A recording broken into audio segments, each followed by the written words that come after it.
se podrá cambiar nada. Y esto me ha hecho pensar en invitar a un profesor, a un especialista, es economista ecológico, es profesor de la Universidad Autónoma de Barcelona, es uno de los impulsores de la teoría del decrecimiento y es autor de un libro que se ha publicado hace unos meses titulado Límites, Ecología y Libertad en la editorial Arcadia. Giorgios Kallis, buenos días. Hola, buenos días. No sé si nos estabas siguiendo la charla que estábamos manteniendo sobre cómo afrontar con toda esa voluntad y ese dinero, esos fondos que destina la Unión Europea, cómo afrontar un buen planteamiento para cambiar el modelo y que podamos, luchar contra el cambio climático. Sí, los estaba escuchando y estoy muy de acuerdo con lo que ya han dicho, porque yo también he hecho con mis colaboradores aquí una investigación de los chalecos amarillos en Francia y los discursos de los participantes. Y es la verdad que la reacción era una reacción más a una política que se percibió como desigualdad injusta y mucho menos de desinterés a actuar contra el cambio climático. Y la preocupación aquí es que la filosofía de la política de la Unión Europea es muy parecida a la filosofía de la política del gobierno Macron, que es en primero enfatizar el tema de tecnología y segundo gastar dinero al problema, y quién va a pagar para el dinero va a pagar la población en general, con una consideración en la política europea para lo que se llama parte de la población más vulnerable, pero a mí me da preocupación que no está tan bien pensado ni tan bien organizado cómo vamos a evitar estos impactos a la gente con menos posibilidad de seguir esta transición, y cómo esto no va a crear una reacción política inversa. Creo que esto es clave y estoy contento que así empezó la discusión. Uh-huh. En el libro que mencionaba, tú hablas de que los ambientalistas, como tú, nos estáis advirtiendo acerca de los límites ecológicos del planeta, sino que queréis establecer esos límites. No sé cuáles son. ¿Quién está trazando esa línea? Y yo hice este argumento para un poco cambiar el chip ambientalista, que es un poco un chip de que los recursos se agotan, se van a acabar, el mundo se va a acabar, y un poco dar un turno un poco más positivo a nuestro argumento y un poco más hacer un argumento positivo en favor de esta palabra que un poco se escucha solo como un sacrificio, como una construcción, el límite, ¿no? Y decir que en la humanidad en general ha tenido una ética de límite que viene de años antiguos hasta nuestra época, y es una sabiduría que la vida que tiene sentido es una vida donde sabes encontrar tus límites, ¿no? Es una vida que, como nos enseña el capitalismo, siempre luchas luchas contra los límites y para crecer y crecer y crecer sin sentido y sin límite. Esto es lo filosófico. Lo más práctico es, ahora mismo tenemos que limitar muchas de las cosas que estamos acostumbrados de hacer, ¿no? Como tomar un avión y ir donde te da la gana, si tienes el dinero, claro, porque la mayoría de la gente no lo puede hacer esto todavía, incluso en España, ¿no? Y lo más importante, donde yo quiero un poco enfatizar en el discurso, es que mucho del discurso dominante, digamos, tecnocéntrico, es gastar dinero para cambiar la tecnología en un momento en el futuro, los objetivos 2030, 2050, y la idea central es, porque es la idea que va bien con el sistema capitalista, es vamos a gastar dinero público a apoyar el sector privado para cambiar sus tecnologías. Este es la estrategia central. Uh-huh. Y yo digo que esta es una estrategia que todavía está basada en esta idea de gastar, de crecer nuevos sectores, del crecer sin límite. Pero yo creo que ahora mismo lo importante es parar ahora mismo las cantidades de sacar petróleo de la tierra. Y en esto todavía no hay la voluntad. Hay la voluntad de Unión Europea de gastar dinero y de hacer algo, ¿no? Mucho más de la que tenía antes, pero no a nivel suficiente. Pero hay esta voluntad. La voluntad de decir que 5 años de ahora, esta es la cantidad de petróleo que vamos a sacar y va a ser 20% menos de ahora. La voluntad de decir no y poner un límite. al petróleo que usamos, todavía no la hay. Hay solo una esperanza que esto se va a pasar de una manera más o menos natural, desarrollando mejores tecnologías renovables. Y esto a mí me preocupa mucho, porque yo no creo que así va a pasar. Así lo que va a pasar es que vamos a tener productos y tecnologías verdes al lado de tecnologías negras, digamos, ¿no? Esto es que hace capitalismo, te ofrece mucha elección, ¿sabes? Puedes tener un producto orgánico en tu nevera al lado de la carne que consumías siempre, ¿no? La pregunta es, ¿cómo sacamos las cosas que no se tienen que consumir y producir más fuera, ¿no? Sí, la pregunta es cómo se hace ese discurso si cada vez que sacas el tema hay hordas de gente que se te echa encima. Ana, ¿cómo se hace ese discurso? ¿Cómo se construye, no? Pues es complicado, porque al final los gobiernos tienen las luces cortas puestas en vez de las largas. Es decir, pueden tener muy buenas intenciones, pero después necesitan ganar las elecciones. Entonces, al final, ahí hay una dicotomía, ¿no?, que le pasa al de España y al de todos los países democráticos. Hay un problema, y es que a veces por eso se ponen medidas que no siempre van a revertir en el bien común, y yo por eso quería preguntarte, Georgios, por una muy concreta, que es la que se adoptó para hacer frente a los precios de la luz disparados. Vamos camino del julio más caro de la historia. Y a finales de junio, pues como sabéis, ¿no?, el gobierno aprobó la rebaja del IVA de la luz del 21 al 10%, para que a la gente le saliera un poco más barato ese recibo, que finalmente, bueno, tampoco está siendo tan sustancial la bajada, pero un poquito sí. Lo que pasa es que, claro, si empezamos a bajar impuestos y a bajar la recaudación, claro, ¿no estamos disparándonos en el pie? Sí, este es un poco el problema. Y las medidas de la Unión Europea también van un poco en el mismo camino, que es aumentas los precios para invertir y para hacer, y después un poco disminuyes el daño, o dices que los sectores más vulnerables pueden tener acceso a estos subsidios, que después es una cosa burocrática súper complicada de reclamar estos recursos, quién lo sabe, etcétera. Yo no creo que esto es el modelo. Desafortunadamente, este es el modelo, digamos, un poco más suave neoliberal, ¿no? Un poco neoliberal con un toque de socialdemocracia, que es, vale, subimos los precios pero protegimos los sectores más vulnerables. Yo creo que el modelo que yo apoyaría, entendiendo que es muy difícil de hacer políticamente, pero lo que está muy establecido en la literatura, en la ciencia económica ecológica, es que la manera es subir mucho los impuestos a carbón, pero el dinero que se gana, que se vuelve a la gente. En inglés esto se llama carbon dividend. No es solo un impuesto de carbón, pero es un impuesto que el dinero se vuelve a la gente, para que la gente también no reacciona y tiene algo concreto que ve, que viene en su cuenta, ¿no? Que viene un retorno de lo que se hace con el dinero que pagas de impuestos. Esto puede cambiar los incentivos y al mismo tiempo volver dinero a la gente, para que la gente lo pueda gastar en otras cosas que no utilizan carbón. Y no se siente como solo un castigo. Ahora mismo me temo, y de lo que escucho también, ¿no?, del aumento ahora de los precios aquí, que la gente solo lo percibe como un castigo, y como un castigo injusto, que lo es en parte, que es muy parecido, como hablábamos al principio, de lo que pasó en Francia, ¿no? François. Sí, pues muy interesante todo lo que se dice. Yo escuchando a Georgios también estamos viendo de que hay como la sensación de que esta economía extractiva va a ir como hasta el final, y como esta ausencia de límites hace que efectivamente este paralelismo entre productos verdes sostenibles de un lado, parece ser que hay como una dinámica que quiere explotar hasta el máximo, ¿no?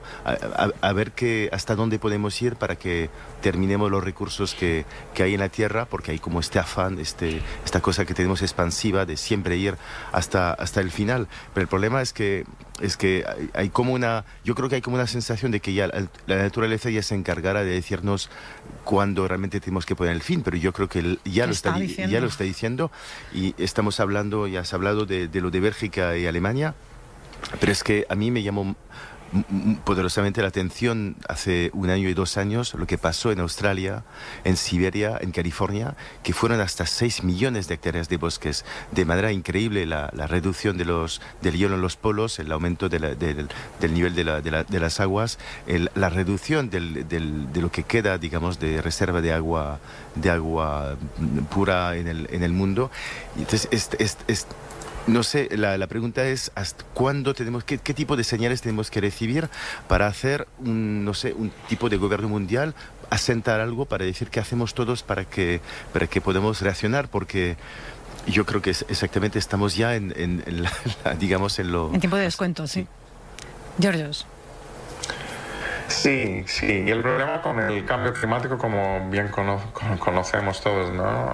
Es que hay una discordancia temporal, ¿no? Que lo que vemos ahora, por ejemplo, es lo que hemos creado unos años antes, ¿no? Y ya si ahora íbamos a parar de usar petróleo, carbón, acero ahora mismo, los efectos que ya vemos de California y de Australia van a seguir porque ya ha cambiado el clima. Pero, Georgios, perdona que te interrumpa, pero, por ejemplo, sí. Tú has comentado en alguna ocasión, ¿no?, que la pandemia, por ejemplo, nos ha servido para sentar un precedente de economías que lograron mantenerse sin crecimiento durante meses, ¿no? Hay empresas y gobiernos que modificaron sus sistemas de trabajo, o sea, se puede hacer, debatieron por lo menos sobre la implementación de un ingreso mínimo, en algunos lugares se ha implementado, e incluso se volvió a centrar el debate un poco en lo social, ¿no? En esa cobertura social de los ciudadanos.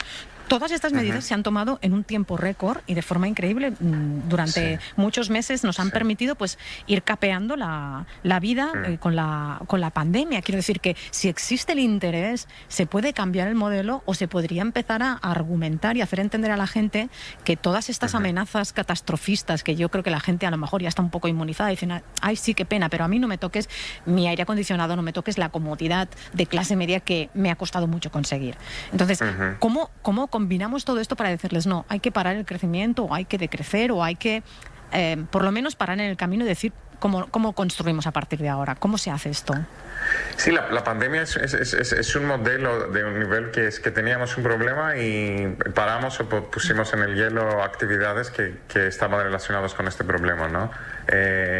Y creo que algo muy parecido se tiene que hacer con cambio climático. Hay actividades y hay sectores, claramente el sector de los hidrocarbonos, que está creando este problema, y estos sectores se tienen que congelar ahora, no se pueden hacer, y después, cuando los congelamos, adaptamos a esto, adaptamos la economía, adaptamos el sistema energético, el sistema de transporte. Entonces, lo que pasó en pandemia, porque era algo relacionado, pero que pasó en tiempo mucho más corto, que era un catástrofe ecológico, que era el virus, a lo que teníamos que responder, ¿no? Es muy parecido a lo que tiene que hacer. Claro que hay una diferencia, que con el cambio climático hay este problema temporal, ¿no? Que los efectos ahora mismo queremos evitar efectos en el futuro. Entonces ahí está.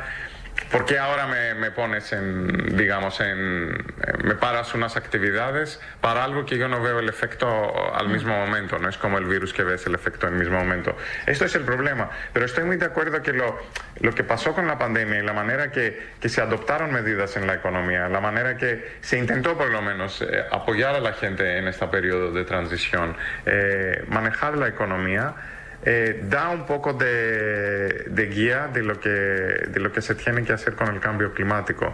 La pregunta es si se puede volver esto a algo que tiene el consenso de la población. Yo creo que las medidas durante la pandemia sí que tenían el consenso de la población, que veía el problema a su día a día. Con el cambio climático, allí es el reto que conocemos todos, ¿no? Que al día no se ve cada tanto un gran catástrofe, un gran fuego que va a venir, un gran calentamiento, ¿no? Pero allí es el reto, creo. Nos está quedando todo un poco cenizo, ¿no? Y es el primer día de verano. Ana, yo no sé si también hay algún tipo de señal positiva en lo que estamos viviendo, ¿no? A lo mejor pues es entrar en la agenda política como tema importante y no como cosa de cola, ¿no? Es que es importantísimo. Se han presentado medidas para garantizar que se van a reducir las emisiones de aquí a 2030 un 55%. ¿Que eso es un papel? Sí, pero es que se ha dotado de recursos. Es muy importante. Entonces, la clave ahora, lo apuntabais vosotros, es conectar la necesidad inmediata de los países, de las economías y de los ciudadanos con las necesidades del planeta.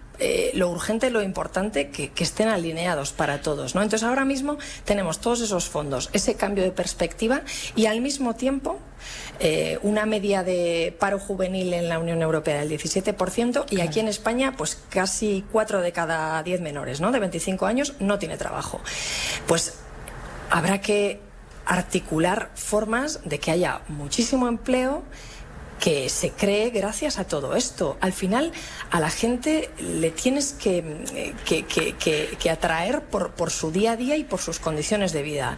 Es lo que venimos apuntando, ¿no? Entonces, que no exista una pérdida, una sensación de pérdida de poder adquisitivo, ni de pérdida de perspectivas, ni de ilusiones por este viraje verde, ¿no? Al final, si tú consigues que haya una buena rendición de cuentas, una buena auditoría de todo ese dinero que van a recibir los estados, la gente va a tener la sensación de que se está haciendo algo con su dinero y que se está creando empleo, que es lo que nosotros necesitamos. No solo nuestra economía, todas, pero en particular España necesita activar el empleo. Georgios, es muy difícil a veces explicar. En algunas zonas, estoy pensando, por ejemplo, en zonas protegidas y que son de un valor ecológico incalculable. Estoy pensando en la Siberia, que es en Badajoz, que es un paraíso. Y hay, cuando surge un proyecto de construir un macro complejo turístico y tal, desde fuera decimos, claro, ¿cómo van a cargarse esto? Pero esa gente tiene que vivir allí, tiene que tener un futuro y tiene que tener unas perspectivas de ganarse la vida y que se queden los jóvenes a vivir allí. Uh-huh. Sí, pero allí creo que el gran objetivo en frente del cambio climático es cambiar qué oportunidades se ofrece a la gente para hacer su vida y para construir su futuro. Entonces, sí, claro que es difícil decir que no a un proyecto macroturístico, pero es difícil porque no hemos ofrecido todavía las alternativas. Las alternativas, una es, lo que se necesita ahora es la transición energética. Entonces estoy muy de acuerdo que allí se pueden crear empleos que son beneficiosos y no son extractivos y no son solo de una economía de turismo que, como hemos visto ahora, puede tener también muy corta vida. Pero esto se tendría que explicar mejor y se tendría que empezar a explicar ya. Porque yo ahora, claro, piensas una persona normal, está escuchando y estamos hablando de hidrocarburos, estamos hablando de transición ecológica y son cosas, entelequias, que ellos a lo mejor no aplican luego en su proyecto vital. En cambio, si se les empieza a hablar de cosas concretas, de que, como tú ahora decías, pues bueno, pues esto se puede transformar esto en un nicho de empleo o cosas concretas que la gente lo vea como algo posible, factible. Sí, claramente. Y esto puede pasar cuando se empiezan a crear estas oportunidades. Por esto a mí me gustó mucho la propuesta que habían hecho en Estados Unidos no sé en castellano cómo se traduce, ¿no? El nuevo compacto verde, ¿no? Uh-huh. Que es un poco diferente del compacto verde de la Unión Europea, pero que tenía asociada la transición con la garantización de empleo, ¿no? Claro. Entonces era también un programa... una propuesta, por lo menos, de un programa gubernamental y también garantizar la creación de empleos al lado de esta transición. Esto es central. Claro, es que no queda otra, Lourdes, porque si no vendrán partidos populistas, claro, que van a aprovechar ese descontento. Oigan ustedes, vénganse con nosotros, que las élites ya sabemos que están a lo suyo, no les van a hacer caso. Claro, y más en un lugar como Europa, que ha construido un estado del bienestar que últimamente estaba fallando, ha empezado a hacer aguas, y ahora no vayas a pedirle a la gente o no le pongas delante un folio lleno de una lista de sacrificios de ese presunto estado de bienestar, ¿no? Que evidentemente tiene una mala venta esto. Bueno, yo ahí discrepo, Lourdes, lo del estado de bienestar, lo que pasa es que ha aumentado muchísimo la desigualdad, pero el estado de bienestar yo creo que ha sido, vamos, la revalidación total después de esta crisis de que afortunadamente tenemos ese estado de bienestar y de hecho se está pensando mucho, y esto va a ser clave, en paliar con parte de esos fondos europeos la pobreza energética, para que no se quede la gente atrás.